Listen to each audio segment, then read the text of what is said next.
সৰু সৰু নিয়মে আমাক জীৱনটো সুখৰ কৰাত সহায় কৰে।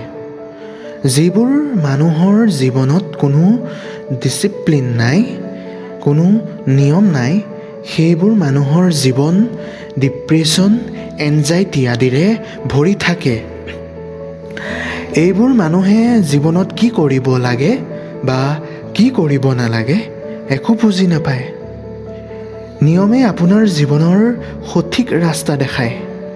নিয়মবোৰ এইবাবে ৰাখিব লাগে যে আপুনি কেতিয়াও কোনো প্ৰব্লেমত নপৰক।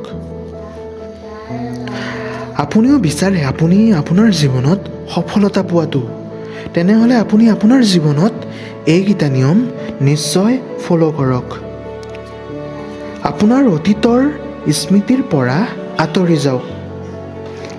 যদি আপুনি এটা সুখী জীৱন বিচাৰে, প্ৰথমতে আপোনাৰ অতীতৰ সেই স্মৃতিবোৰ চিৰদিনৰ বাবে পাহৰি যাওক, যিবোৰে বৰ্তমান সময়ত আপোনাক আতংকিত কৰে।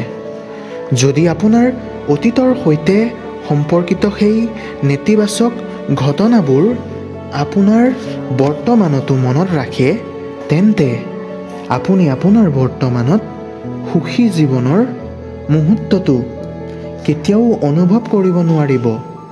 এইটো সহজ যেন নালাগিবও পাৰে, কিন্তু নিয়মীয়া প্ৰচেষ্টাৰ দ্বাৰা এয়া সম্ভৱ হৈ উঠে। আপোনাৰ নিজৰ দুৰ্বলতাক স্বীকাৰ কৰক।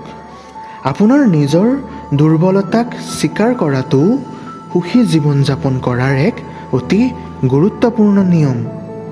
যেতিয়ালৈকে আপুনি আপোনাৰ ভিতৰত লুকাই থকা দুৰ্বলতাবোৰ চিনাক্ত আৰু স্বীকাৰ নকৰে আৰু সেইবোৰৰ সন্মুখীন নহয়, আপুনি সেইবোৰ অতিক্ৰম কৰিব নোৱাৰিব, আৰু তেতিয়ালৈকে আপোনাৰ জীৱন সুখী কৰাটো আপোনাৰ বাবে অতি কঠিন হ'ব।